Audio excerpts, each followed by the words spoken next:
저는 오늘 본문의 말씀을 가지고 선택받은 직분자 이런 제목으로 하나님 말씀을 증거하도록 하겠습니다. 이스라엘은 거의 400년 이상을 이집트에 살았습니다. 처음에는 요셉 때문에 갔기 때문에 굉장히 덕을 많이 보았죠. 그러나 시간이 지나고 요셉을 알지 못하는 그런 왕이 등극하면서 이스라엘의 상황은 완전히 달라졌습니다. 그들을 노예처럼 부리고 학대하기 시작했습니다. 얼마나 고생했는지 몰라요. 그런 이스라엘을 하나님께서는 지도자를 보내십니다. 바로 모세지요. 하나님께서는 아브라함에게 약속하신 적과 꿀이 흐르는 가나안 땅을 주시기 위해서 출애굽을 시키십니다. 이제 지금까지는 그들이 삶이 노예였지만 이제 그들은 자유인이 되었고 가나안을 향해 갑니다. 장정만 60만 명, 남녀노소를 합하면 최소한 200만 명 이상이 됩니다. 지도자 모세가 모든 일을 하려고 하니 일을 하는데 효율적이지 않습니다. 그래서 조직을 하고 많은 일꾼들을 세웠습니다. 오늘 이스라엘 광야 40년 생활 속에서 직분자를 세운 내용이 나옵니다. 이 직분자의 모습은 오늘날 교회 직분자의 모습과 너무나 흡사합니다. 오늘 본문을 통해서 선택받은 직분자들이 대체 누구인지를 살펴보려고 합니다. 첫 번째, 직분자들의 자격입니다. 21절을 제가 읽겠습니다. 너는 또 온 백성 가운데서 능력 있는 사람들, 또 하나님을 두려워하며 진실하며 불의한 이익을 미워하는 자를 살펴서 백성 위에 세워 천부장과 백부장과 50부장과 10부장을 삼아. 처음에 모세는 혼자서 재판을 다 합니다. 보세요. 지금 이스라엘 백성들 중에 문제가 생기면 이 문제를 해결하기 위해서 모세에게 나아갑니다. 모세는 한 사람이에요. 예를 들어 100명이 기다리고 있다. 그러면 모세가 100명을 재판할 동안 99명은 기다려야 되잖아요. 모세는 지쳤습니다. 백성들도 기다리다 지칩니다. 그래서 어떻게 하죠? 4종류의 직책을 이제 선발하게 되는 것이죠. 천부장과 백부장과 50부장과 10부장을 선택하게 됩니다. 이 조직은 인류 역사상 아주 합리적인 조직이라고 할 수 있습니다. 오늘 본문에 보면 능력 있는 사람들이 나옵니다. 능력 있는 사람들은 재주와 덕행이 갖추어진 자를 말하고 있습니다. 하나님을 두려워하는 자라는 것은 경건한 자를 말하고 있습니다. 진실한 자는 진실한 사람, 불의한 이익을 미워하는 자는 물질에 깨끗한 자를 말하고 있습니다. 즉, 교회의 직분자들은 재주와 덕이 있어야 하며 경건하며 진실하며 물질에 깨끗해야 함을 뜻한다는 거예요. 사실 우리 모두는 하나님의 직분자들입니다. 이스라엘 백성들 한번 볼까요? 과거에 그들은 노예였습니다. 종이었습니다. 그들의 삶은 비참했습니다.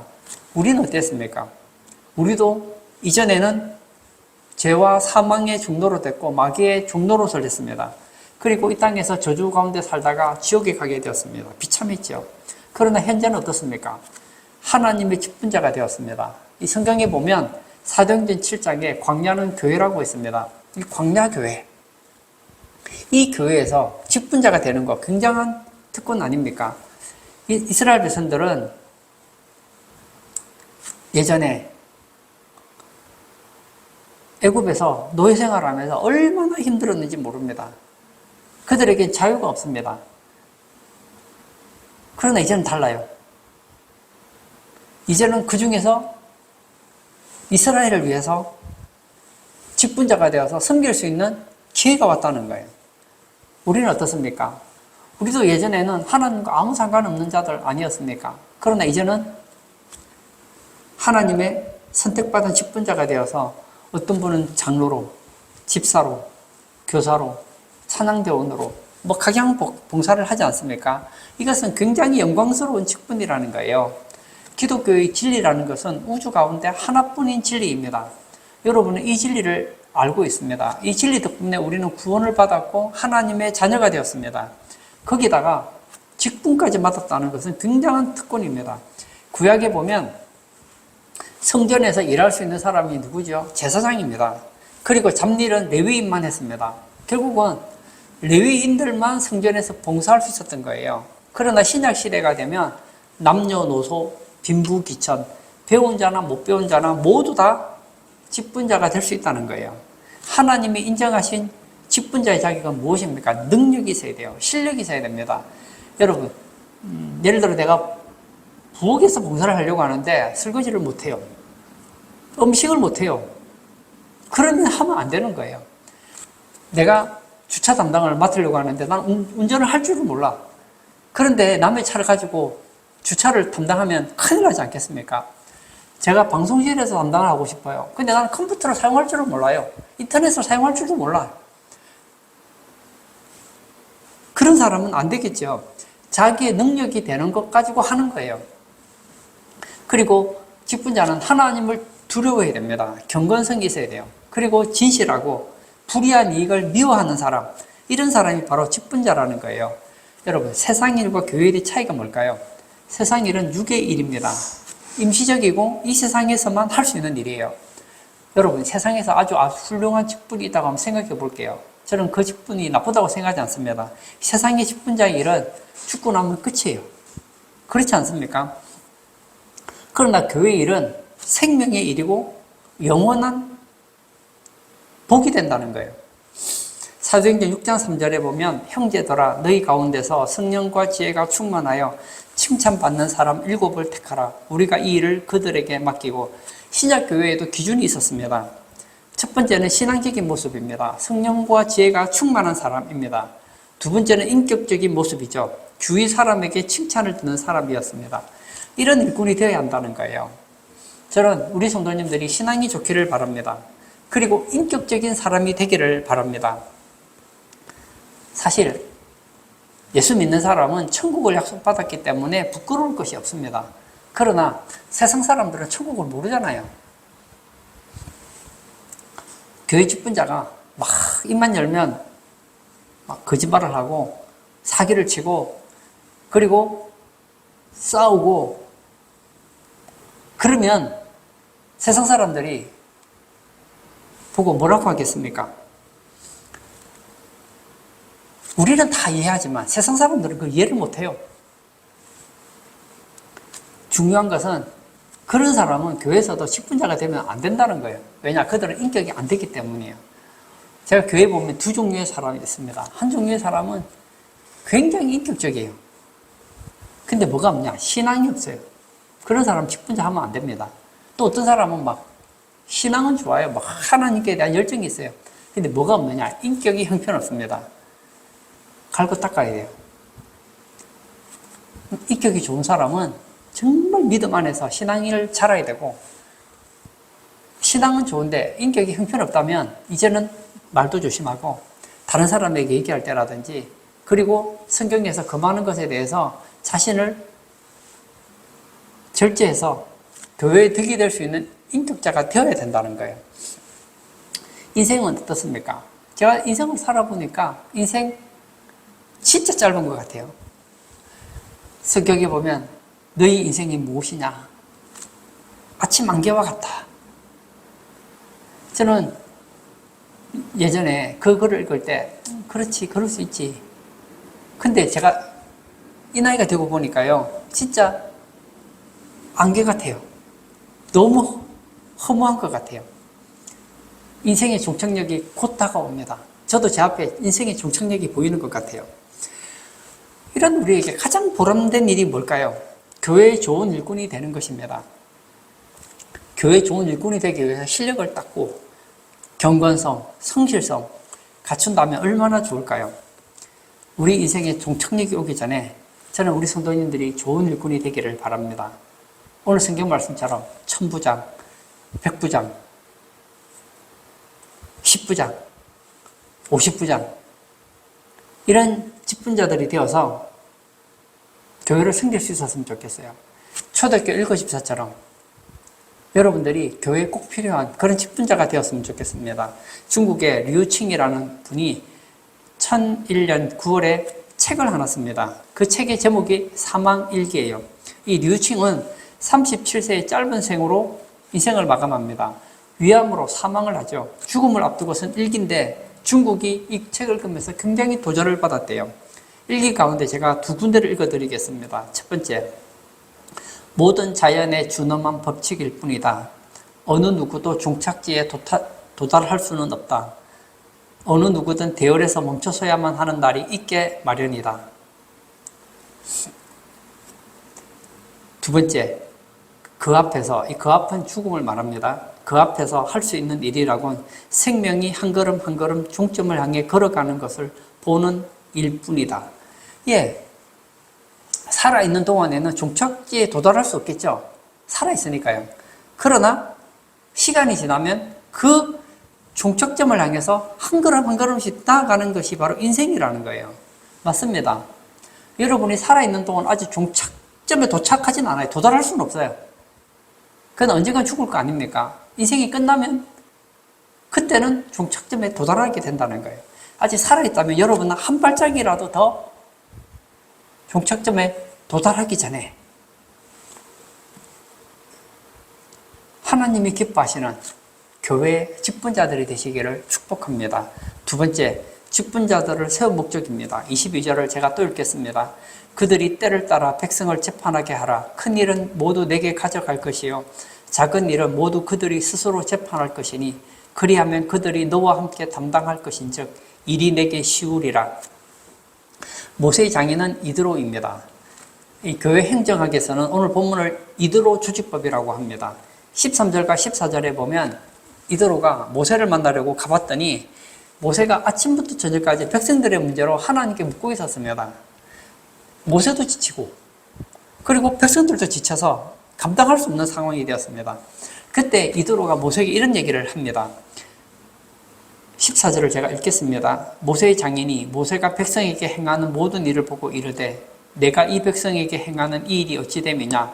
어찌하여 내가 홀로 앉아있고 백성은 아침부터 저녁까지 내 곁에 서 있느냐? 얼마나 비효율적입니까? 오늘 본문에서 쉬우리라. 쉽다는 말이 무슨 말일까요? 모세의 일이 쉽게 된다는 거예요. 즉 직분자들을 세운 목적이 있습니다. 그것은 모세를 돕기 위해서 모세의 직분을 쉽게 하기 위해서 세우는 거라는 거예요. 성경은 우리 인생의 유일한 기준입니다. 교회 생활의 기준이고 직분자의 기준입니다. 직분자에는 두 종류의 모습이 있습니다. 하나는 성경을 기준으로 삼는 자세가 있습니다.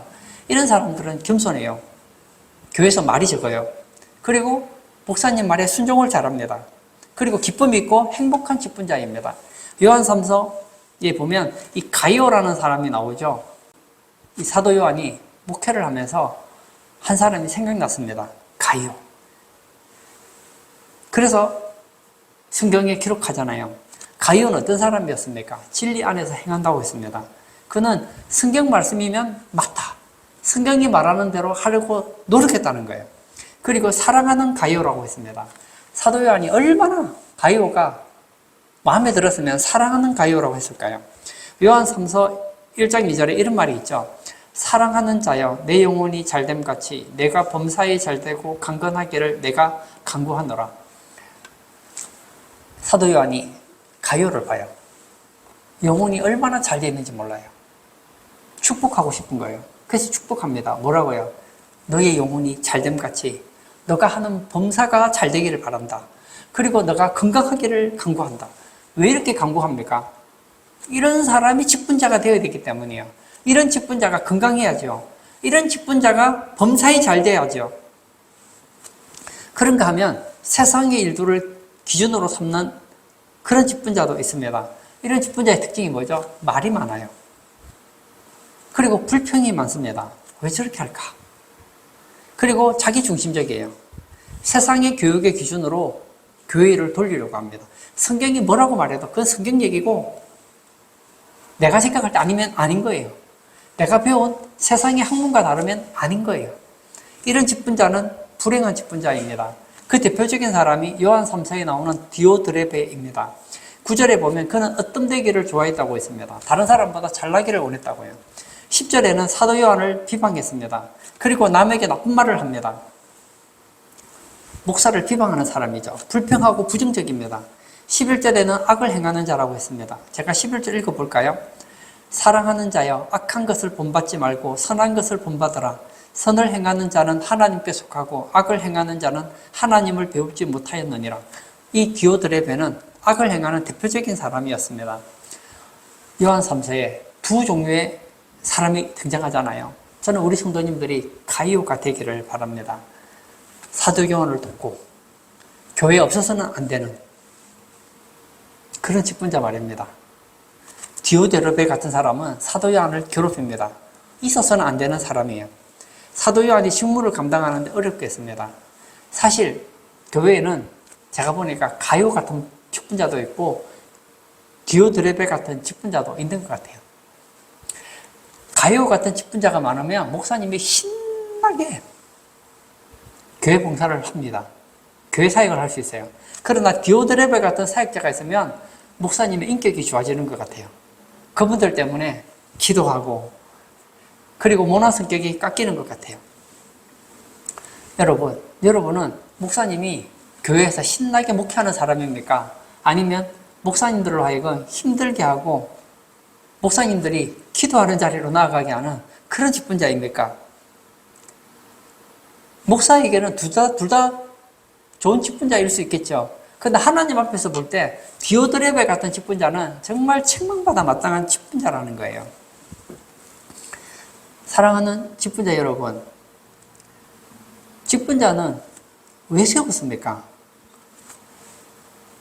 모세 목사님이 이스라엘 백성들을 다시 말하면 광야교회를 잘 이끌어가도록 돕기 위해서 세운 거예요.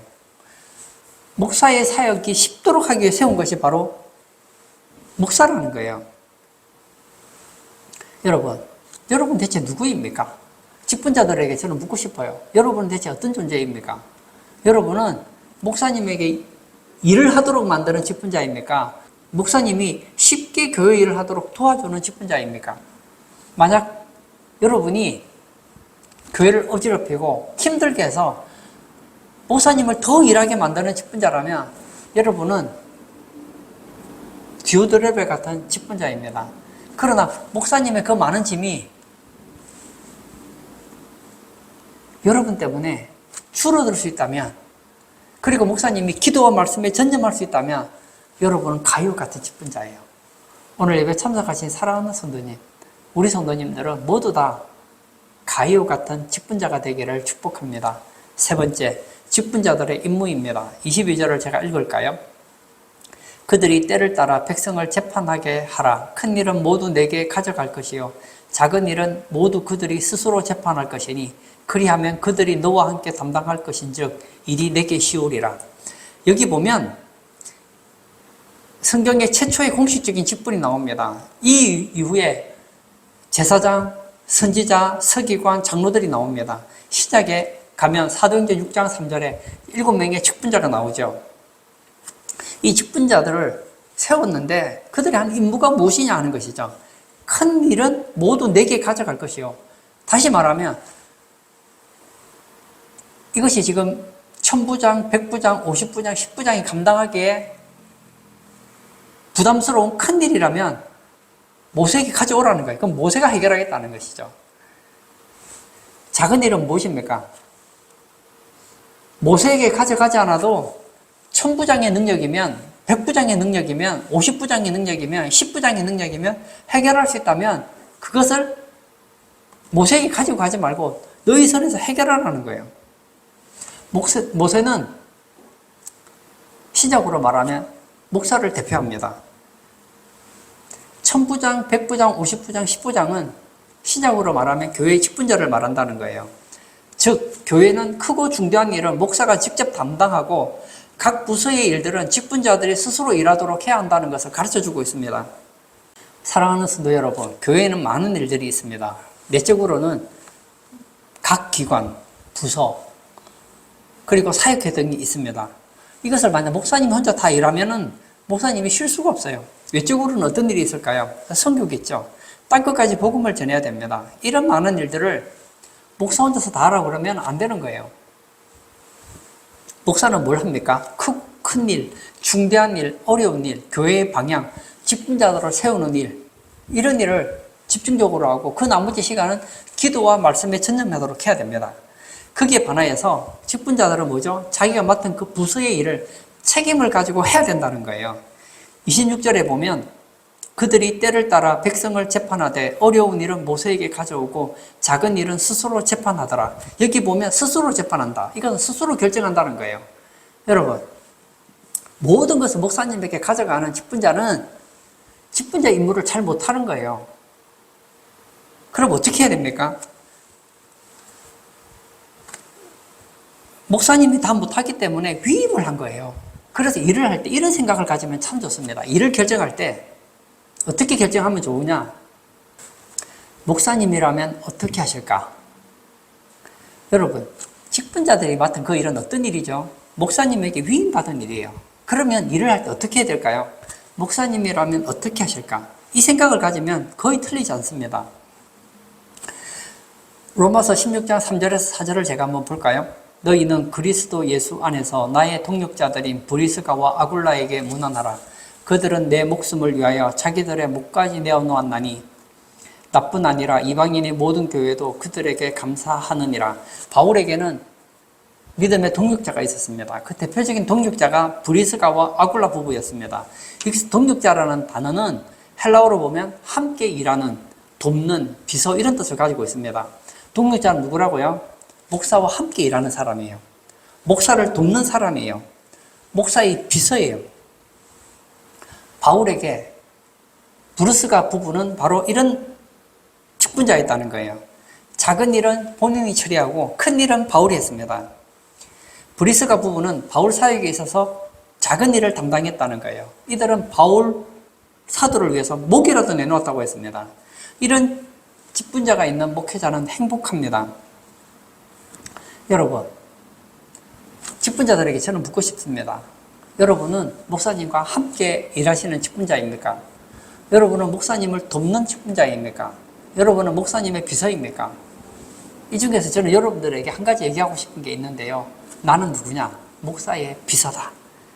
비서가 누군지 생각하면 직분자가 어떤 직분인지를 단번에 알 수 있어요. 예를 한번 들어볼까요? 회사에 사장이 있습니다. 사장은 일을 하려고 하는데 혼자서 다 일을 못 하잖아요. 그래서 비서를 뽑았습니다. 비서는 뭐죠? 사장이 하는 일을 줄여주기 위해서 하는 사람이 바로 비서 아닙니까?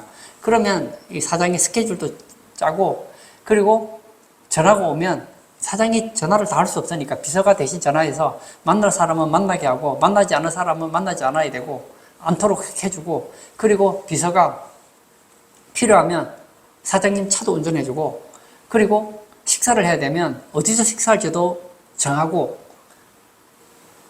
그리고 만나야 될 사람이 많으면 그 시간을 분배해서 사장님이 일을 효율적으로 하도록 도와주는 사람이 바로 비서 아닙니까? 이 비서를 뽑았더니 비서가 사장님하고 마인드가 완전히 다른 거예요. 이 비서가 사장의 마인드를 가지고 있는 거예요. 또 다른 사장인 거예요. 우리 회사는 반도체 회사예요. 그런데 이 비서는 반도체에 관심이 없어요. 자기 사장이 반도체에 관심이 있다는 게 관심이 없습니다. 이 사람은 어디에 관심이 있냐? 수산업에 관심이 있는 거예요. 어떻게 하면 수산업을 부흥시킬 수 있을까? 어떻게 하면 수산업이 잘 될 수 있을까? 그것만 공부하는 거예요. 그리고 만나는 사람이 수산업과 관련되는 사람만 만나는 거예요. 이제 사장에게 여러 사람이 만나서 이제 사업을 하려고 연락이 옵니다. 그럼 반도체와 관련되는 사람은 다 잘라버리는 거예요. 그리고 누구만 뽑느냐? 수산업과 관련되는 사람만 사장님과 만나게 하는 거예요. 그리고 스케줄을 짜라고 했더니 스케줄을 엉망으로 해서 다시 사장이 다 짜야 되는 거예요. 오히려 비서가 있고 나서부터 일이 더 많아진 거예요. 왜냐? 비서가 비서 역할을 못하는 것이죠. 그런 비서는 어떻게 해야 될까요? 시간 지나지 않아서 그 비서는 잘리게 될 것입니다. 이 비서는 억울할 거예요. 내가 회사를 위해서 얼마나 노력했는데. 예, 노력했죠. 그러나 사장님과 함께 하지 않았어요. 사장님을 돕지를 못했어요. 사장의 비서 역할을 하지 못했단 말이에요. 여러분,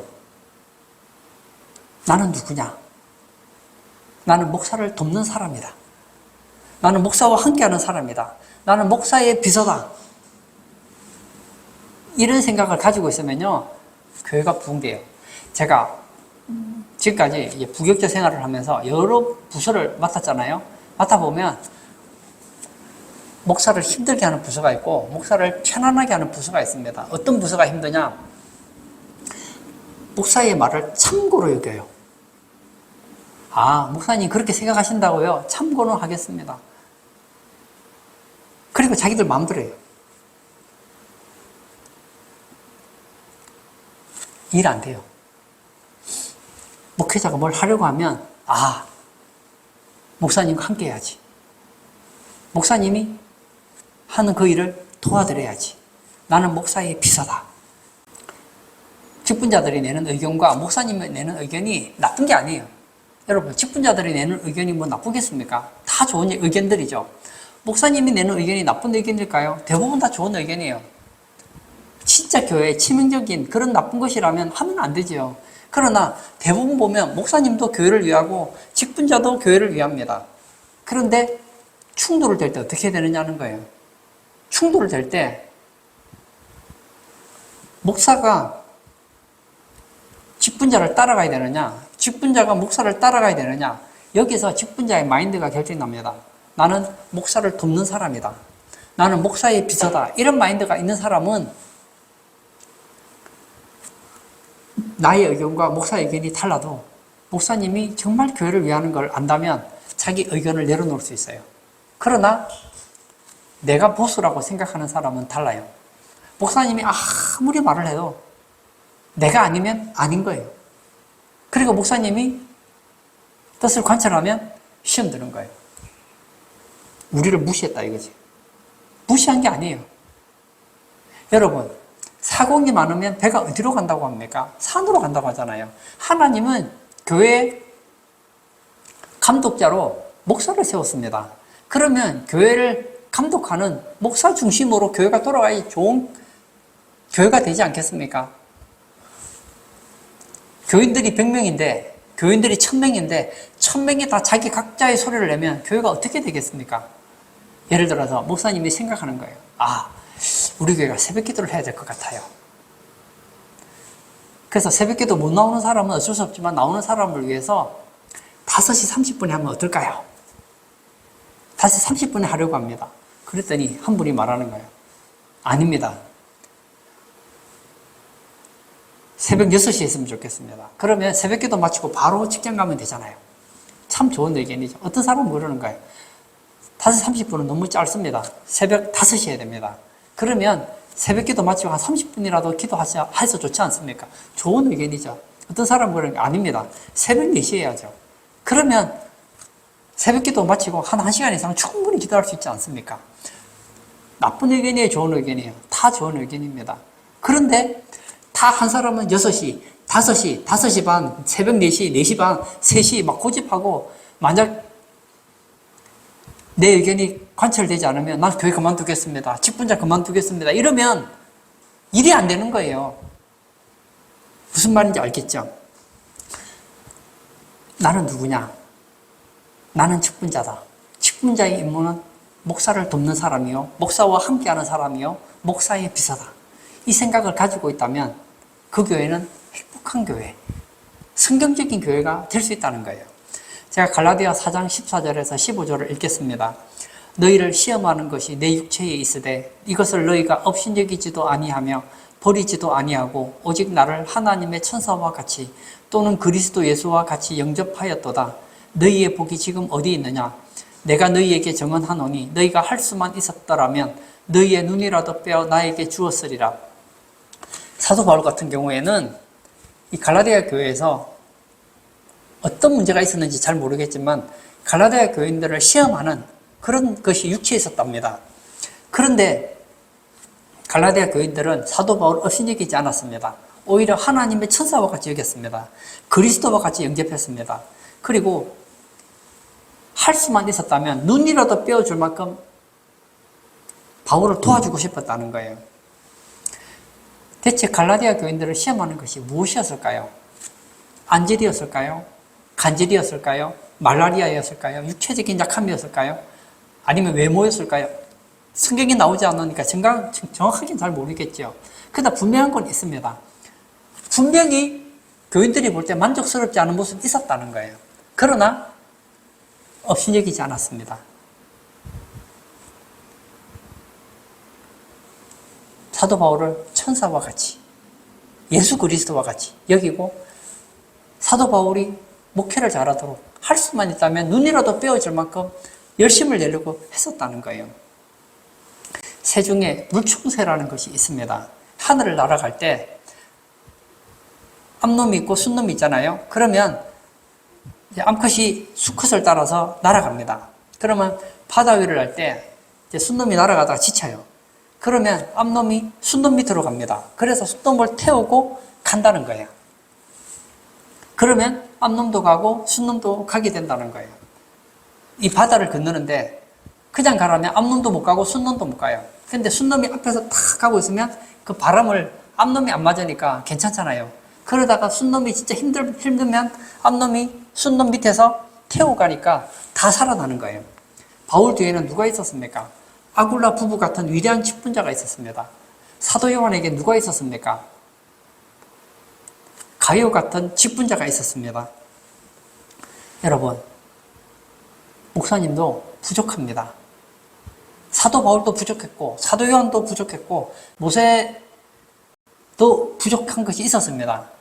성경에 보면 부족하지 않은 사람은 없어요. 하나님의 마음에 합했던 다윗도 부족했습니다.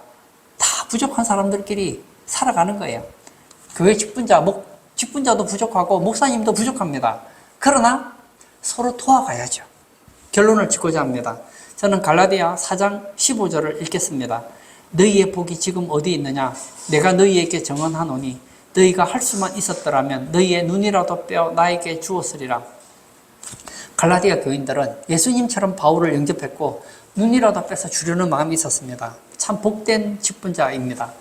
이런 직분자에게 하나님께서는 말씀하십니다. 내가 죽도록 충성하라. 그리하면 내가 생명의 관을 내게 주리라. 여러분, 직분자의 상은 바로 생명의 멸류관입니다. 오늘 예배 참석하신 사랑하는 성도님, 저는 여러분들이 직분자의 자격을 가지시기를 바랍니다. 하나님 앞에 신앙을 가지시고 사람 앞에 칭찬받는 인격자가 되십시오. 그리고 나는 어떤 직분자냐? 나는 목사 일을 쉽게 하는 직분자다. 그리고 할 수만 있다면 목사님에게 짐을 지우지 않고 목사님을 돕는 비서와 같은 직분자다. 이 마음을 가지고 있다면 여러분은 100점 직분자입니다. 물론 우리는 다 부족합니다. 목사님을 돕는다고 하지만 때때로 목사님 힘들게 할 수도 있어요. 어쩔 수 없죠. 그러나 여러분의 중심은 그래야 된다는 거예요. 오늘 예배 참석하신 사랑하는 성도님, 우리 성도님들은 주 앞에 서는 날 단 한 사람도 주님께 책망되지 않고 생명의 면류관을 받는 충성된 직분자들이 다 되시기를 축복합니다. 이 시간 한번 같이 기도하기를 원합니다. 교회에 보면 많은 직분자들이 있습니다. 그 직분자들 때문에 목사님이 사역을 쉽게 하기도 합니다. 그러나 그 직분자들 때문에 목사님이 사역을 못해요. 왜냐? 그 목사님이 직분자들의 눈치를 봐야 되는 거예요. 뭘 하려고 하면 직분자들이 시험 드는 거예요. 뭘 하려고 하면 직분자들이 반대하는 거예요. 이 시간 기도할 때 하나님, 나는 목사와 함께하는 직분자입니다. 나는 목사를 돕는 직분자입니다. 나는 목사의 비서입니다. 목사의 일을 쉽게 하는 직분자입니다. 이런 마인드로 교회 일을 섬기는 직분자들 다 되게 해달라고 다 같이 기도하도록 하겠습니다.